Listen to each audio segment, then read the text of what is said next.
Good evening, Dom. I don't know if you'll find this interesting, but it's one of those stories that has a strange touch, somewhat unsettling and maybe even a bit sad. Today, I'm married to an incredible man, and last year we had our first child together. But before that, I was married to someone else, someone who wasn't exactly a good person, and together we had a daughter.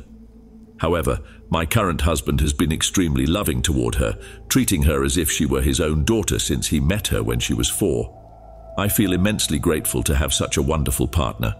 We've always had a very transparent and honest relationship. However, he's never been the type to get involved in gossip, so I know he wasn't hiding anything from me when he sometimes forgot to tell me about certain things. I don't blame him for that, but I admit that in some situations I feel a bit bothered. Anyway, let's get to the point. His family loves to get together, not just on holidays but also on birthdays, sporting events. Any reason they could find to celebrate, they'd seize it. We were always invited but couldn't always go. When we did, everything went smoothly without major issues, and I managed to get along with several of his relatives.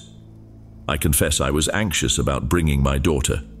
I was afraid people would treat her differently or judge me, but to my happiness, everyone welcomed her with open arms, just like my husband did. She found many children to play with, his parents adored her, and the atmosphere was great. So when we were invited to another barbecue, we didn't hesitate to go, and of course my daughter went with us. It took place at his parents' house, and there were already many people there when we arrived. We went to the backyard, and my daughter, without hesitation, ran off to join the other kids who were playing. While everyone was engaged in conversations, a person I hadn't met yet appeared. Although we had attended some of these gatherings, we had also missed others, and this particular woman I hadn't seen before. My husband introduced her as his Aunt Alice. She sat next to his mother, her sister, and the conversation flowed normally. She asked me a few questions, but nothing major. After a while, my daughter came up to me asking for something, and Alice, surprised, asked, "Is that your daughter?" I confirmed proudly and asked my daughter to introduce herself as usual. She said her name, her age, and talked about her favorite animal. Alice smiled, but the smile seemed a bit forced. After a quick exchange of words, my daughter went back to playing. Then Alice asked how long we had been together, and I could see she was doing the math mentally. Before I could answer, my husband stepped in and explained that my daughter was from a previous marriage. Alice looked at me as if she were trying to figure out if I was hiding something, but there was nothing to hide. If it were necessary to explain more, I would have done so in the same way I always do, with few words and not many details. Fortunately, my husband's mother changed the subject and diverted the conversation, thus avoiding an uncomfortable situation. When the food was ready, I helped fix my daughter's plate and also took care of the other children. As soon as everyone was served, I prepared my plate and joined my husband and the rest of the people to eat. The conversation continued normally, each at their own pace. After lunch, the children started playing with toy swords and water guns. My daughter came running toward me with that look of someone ready to soak me. So I gave her that typical parent look. You parents out there will understand, the don't you dare look. But she stared back with such a mischievous smile that I already knew what was coming. So I braced myself to be hit by the water. I stood up and joined the game, uttering that phrase many parents love to say, "I brought you into this world, young lady. Don't make me take you out of it." She let out a scream and ran off, with some people around laughing and my husband still encouraging her, "Run!" When I finally caught her, she struck that classic playing dead pose, frozen with her tongue sticking out. At that moment, my husband also joined in the fun, pretending he was going to catch her, and she jumped up again. He always plays with her like that, and it's one of the things that makes both of us love him so much. After some time having fun, he helped me up and we went back to the porch while my daughter was already distracted with something else. That's when I noticed Alice's angry glare and his mother's worried expression. She looked nervous, alternating her gaze between Alice and my husband, as if something serious was happening. I had no idea what was going on, but I decided it was none of my business. I grabbed my drink and kept watching the children. His mother tried to start talking, but Alice interrupted loudly. "That's not funny, Mariana." I stood there, not understanding and confused. "Excuse me?" His mother, trying to soothe things, placed her hand on Alice's knee and said something like, "She was just playing, Alice." but Alice seemed to have lost her patience. She adjusted herself in the chair, sort of fiddling with something in her hands, and then my husband's father from near the bonfire intervened. She was just playing with her daughter, Alice. Let it go. Visibly irritated with the situation. "Well, I didn't find it very funny," said Alice as she headed inside the house. Immediately, I began to apologize multiple times, even without understanding what I had done.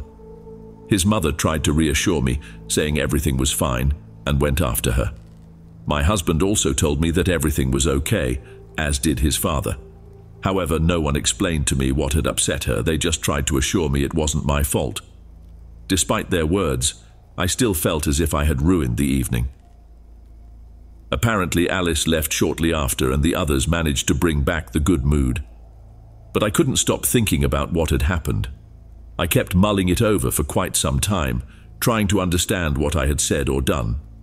When we finally got home and my daughter was in bed, I couldn't help but ask my husband what had happened after all. He told me that Alice always got sensitive around children, but that didn't make much sense to me. I kept insisting because I knew I wouldn't stop thinking about it until I understood what I had done. What he told me, however, was very different from what I expected. Apparently, when my husband was little, Alice also had a daughter, but according to him, she wasn't exactly the best mother. She never really wanted the girl, but still kept her around. Over time, things improved a bit, and she began to show more affection for her daughter. However, one day there were many conversations between his parents that he couldn't overhear, and after that, Alice stayed at their house for a while. Suddenly, she wasn't there anymore, and he stopped seeing his cousin for a good period. It turns out that Alice's daughter died, but she only reported it the next day, which naturally raised many suspicions. There was a big trial, and in the end, the conclusion was that it was an accident. At the time, my husband was very young and only learned about this story when he grew up, but even so, he never went into details, which I completely understand. Apparently, my playful remark about taking her out of this world deeply upset her. Although it was a common phrase said in a joking tone, it truly affected her, and I felt terrible about it. I had no idea, and it seems no one thought it necessary to mention it. After all, how would someone say something like, "Hey, this is Aunt Alice. Her daughter passed away, so be careful with what you say"? It's not something easy to bring up during an introduction. This whole situation created a great divide in the family. Some believe she should have been punished more severely because they suspect there was more involved. My husband gave me a somewhat vague summary of what happened, and I left the subject alone for a while.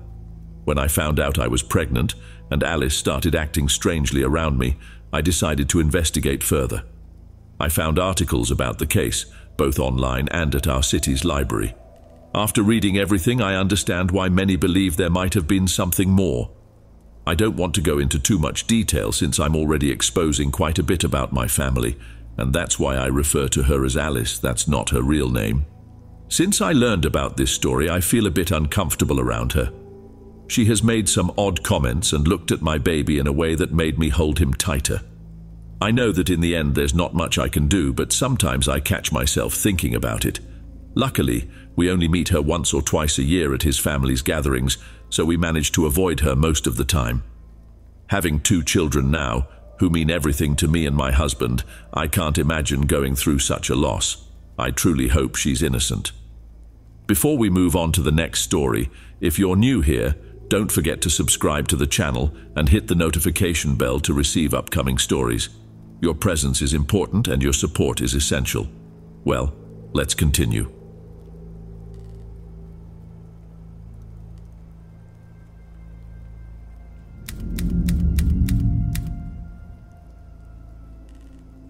My name is Audrey and I'm from St. Louis, Missouri. I am a second-generation American with Bosnian roots. My parents arrived in the United States separately in the early 90s. It was at a Bosnian restaurant on Union Road where their paths crossed, and they soon started dating, eventually getting married. I was born in October 1996, and it seems they were very happy during the first year of my life. The few memories I have of my father from that period are vague, and sometimes I wonder if they're not just memories created from the countless stories I've heard about how amazing he was, a perfect father during my first year. Now you might be wondering, how can someone who left my mother and me be remembered so fondly, to the point that some people still call him a hero? If you're comfortable, I'll tell you. My father grew up in a small Bosnian village called Obed, which was part of the former Yugoslavia. From what my mother tells me, it must have been a beautiful place to live. The village was surrounded by mountains, forests ideal for hunting, and streams perfect for fishing. For almost 2 generations after World War II, the region experienced prolonged peace. But then, and I'll skip some parts, the war came, and when it did, it was devastating. Based on ethnic lines, the Yugoslav civil war became a bitter conflict, neighbor against neighbor. The bloodshed was so intense that the war spawned smaller, more localized conflicts, such as the Bosnian Civil War. It was during this chaos that my father fled Bosnia. My mother and her family left a little earlier, so despite facing the early phases of the conflict, they fortunately escaped before the start of the Bosnian War. My father, on the other hand, remained in Obed to protect the family, even when other Bosnian families were already fleeing to countries like Europe, the United Kingdom, and America. That's because, at first, he believed there was no reason to worry. Without going into too much detail, and please don't criticize me for simplifying the situation, the factions involved in the Bosnian Civil War were as follows. The Serbs formed the minority, while the Bosnians and Croats made up the majority. In the beginning, Bosnians and Croats were allied, so it seemed they had the advantage. But things changed when the Bosnian Serbs began receiving support from Serbia, a much stronger nation, which turned the tide and prolonged the war. Thus, my father and his family went from apparent safety in the mountains to realizing the enemy forces were getting closer and closer. The men of the village formed a sort of militia and resisted as much as possible until they were forced to retreat to the village. But in that time, they managed to evacuate the most vulnerable members of their families. So when the Serbs surrounded Obed, the fight was to prevent the village from being destroyed. My mother says that, according to my father's stories, there was great hope in Obed, the expectation that they could hold out until NATO intervened to expel the Serbs. However, as the Serbs encircled the village and their snipers took down the Bosnian fighters one by one, my father and his friends began to realize they were lost. And worse, their families were also in danger. Believing they could hold off the Serbs long enough, the men of Obed asked their wives and children to wait in a neighboring village. If they didn't receive a warning of the imminent attack, they too could be surrounded, captured, and possibly massacred. The militia had no choice but to try to break the siege, even knowing they were outnumbered and less armed, which made this option risky. Until one morning, driven by desperation, my father ventured into the forest to look for a path between the Serbian lines. Incredibly, he found one. The Serbs had neglected to guard an open field beyond some trees on the eastern side of Obed. Apparently, they believed no one would be foolish enough to cross that field, especially with snipers positioned in the hills. This miscalculation offered the militia an opportunity to escape and save their families once again. When my father assured them that the path was clear, the other men moved silently to the clearing, taking advantage of the sunrise. As they advanced, they began to run through the breach in the Serbian lines without hearing a single shot. They shouted to my father, "You're a genius, you saved us." But at the moment they were grouped in the center of the clearing, the Serbs opened fire. My father said they didn't stand a chance.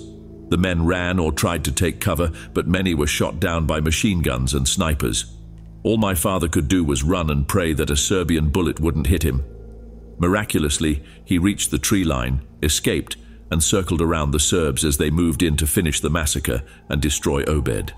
While the Serbs burned and looted, my father managed to reach the village where the families were sheltering and warned that if they didn't flee soon, they would be next. After seeing his comrades massacred, he decided he wouldn't stay in Bosnia any longer. From then on, he didn't rest until he, his mother, and his aunt were on a plane bound for the United States, where they eventually settled in St. Louis. My grandmother, God rest her soul, always extolled my father's heroism, how he led an almost impossible charge against the Serbs to protect his family and other civilians. She also said he was the only survivor of his militia unit and that he must be blessed to have come out alive from such a terrible massacre. My mother mentioned that my father didn't like those stories and so she avoided talking about it around him. She believed he carried what is called survivor's guilt, as seen in heroes who don't consider themselves heroes, that old cliché. But about a year and a half into their marriage, shortly before I turned 1, there was a big fight in which my father revealed the truth about that day. My mother told me that he would sink into depressions that lasted days, drink too much, and stay out of the house for a long time. When I was 1, she was tired of the situation. She gave him an ultimatum. No more drinking, no more staying out late with the other Bosnians, and you'll have to seek psychiatric help to deal with the war traumas if you want me to stay. Then my father responded with something like, "I don't deserve help." To which she retorted, "Of course you do, you're a hero." And he surprised her with a phrase he repeated several times, "I killed people." At that moment, my mother insisted on what she always said, that it wasn't his fault, that he couldn't blame himself forever, and that in the end he did what was right. It was then that he lost control and said she was wrong. He hadn't killed accidentally, he did it intentionally. My father knew that if they tried to break the siege together, he and his friends would be massacred, and if no one managed to warn the next village, their families would also die.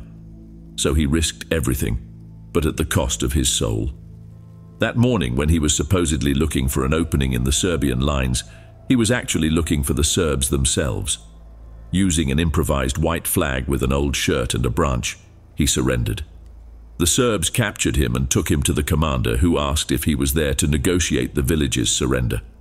My father replied that no, the militia would rather die than give up their homes, but that, unlike them, he didn't want to die. He wanted to live even if it was somewhere else. The Serbs laughed, surprised by the audacity of that Bosnian simply asking to let him go. But that wasn't what he was proposing. He suggested delivering the entire militia at once, allowing the Serbs to massacre them quickly. The only price he asked was freedom after the shooting, and that's what he did. He led his comrades to the open area, but he didn't run ahead of them as he claimed. He stayed in the trees, watching as the Serbs carried out the terrible ambush and killed his brothers in arms. When the Serbian commander ordered the shooting to stop, my father crossed the open area, passing over the bodies of his childhood friends on the way to safety. My father was sure the Serbs would shoot him. He even told my mother that at some point he wished they had done it.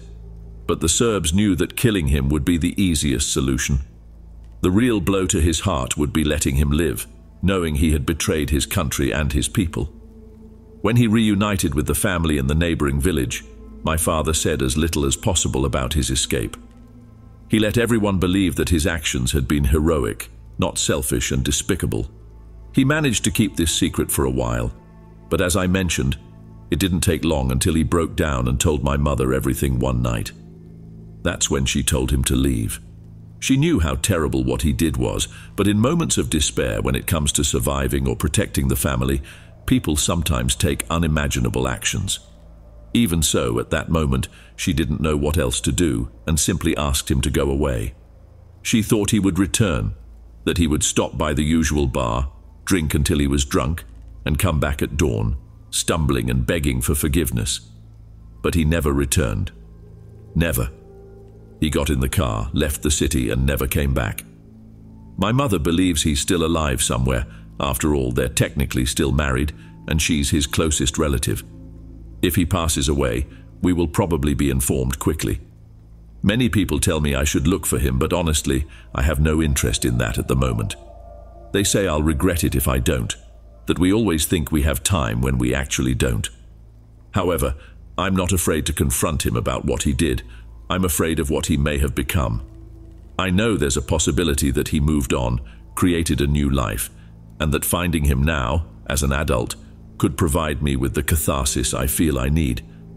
But I doubt reality is so ideal. I think he may have turned into something darker, perhaps more a monster than the man who betrayed his comrades. I know that if he hadn't done what he did, perhaps I wouldn't be here to tell this story, but all the logic and rationalization in the world don't change what he did.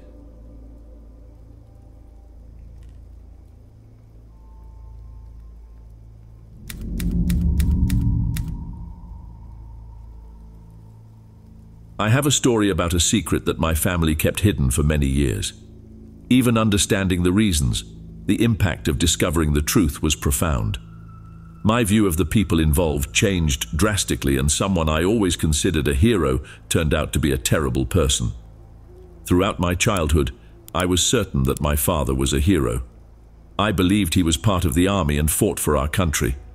I was proud of him, although I could hardly remember his face. I think I need to go back a bit. When I was younger, my father was present. I have some photos with him and my mother. I was the first and only child my parents had. I don't have many clear memories of my father, as I was only 5 years old when he left my life. At that time, I didn't understand why he was no longer around. I just knew he wasn't there. But there's one memory that still comes to mind. It was night. I was crying and my father hugged me tightly, saying something like, "I'm sorry, buddy. I'll come back one day. You'll be okay, all right?" The problem is that I don't even know if this memory is true. Probably not. I believe I created this memory as a way to cope with his absence. Along with that, my mother told me that my father served in the army. She said he had been sent to fight the enemies, to save the country. Over the years, as I grew up and understood things better, it made sense that he wasn't home. After all, he was a soldier. When he disappeared, it was the year 2001. Of course, I still had no notion of what had happened on September 11th. But over time, as I learned about it, it seemed logical that he was somewhere overseas, fighting in a war. Throughout my upbringing, my mother always reassured me that he loved me and that he was doing it for us. I remember asking many times why he couldn't come back even at Christmas, and she always replied that he would return soon, but that he couldn't abandon his mission. I questioned why he never called or sent letters, and she explained that the calls were very expensive, but that he had written letters. She manipulated me, making me believe that he had sent me birthday letters in previous years. She even told me that some Christmas presents were from him. I believed it all. I thought that the army wouldn't allow him to return home and that he had really sent me letters and presents. My mother kept up this story until I was 12. At that age, things started not to make sense. It was already 2008, and I was mature enough to follow the news and understand world events. It didn't take long for me to realize that something didn't add up. Why hadn't he returned yet? My curious and restless preteen mind decided it was time to confront my mother and ask for the truth. And I did. I remember asking, "Mom, you need to tell me the truth about Dad. He's not overseas. He would have returned by now. Where is he?" At that moment, she had the chance to be honest, but instead, she started to cry and told me another story. She said that while he was overseas, my father had died in combat. She looked me in the eyes and told me that he died in 2003, during the war in Iraq or Afghanistan or something like that. She said she wanted to have told me earlier but didn't know how. Once again, my mother told me that my father was a hero, that he had died defending the country, that his death was honored. It's almost sad to admit, but I really wanted that to be the truth. But what really happened was nothing like that. I found out the truth when I turned 20, approximately 8 years ago. It was on my 20th birthday. I reached that age without having my father around.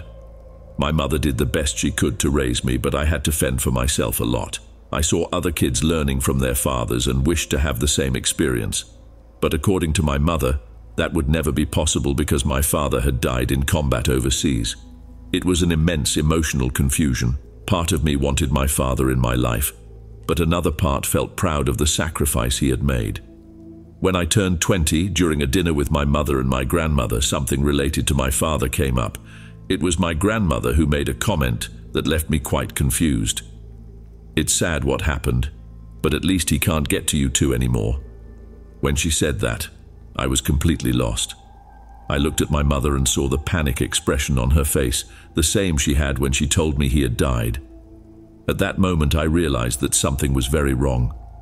They were hiding something from me, or someone was lying. Without hesitation, I asked my grandmother what she meant by that. She was surprised, as if she had made a mistake, and then looked at my mother. My mother started crying at that moment, and my grandmother tried to apologize, saying she thought I already knew everything and that my mother had already told me. My mother then told me that we would talk about it after dinner, but at that moment, I no longer had an appetite. I could feel a void growing in my stomach, knowing that something very big was being hidden from me. When we got home that night, my mother and grandmother called me to sit down, and that's when they told me the truth. A truth that I didn't want to hear in any way.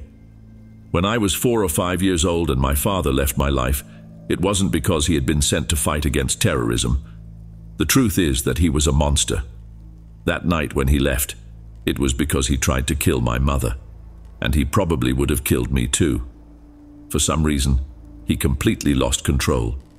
In a fit of rage and drunkenness, he stabbed my mother 3 times and left her there to die.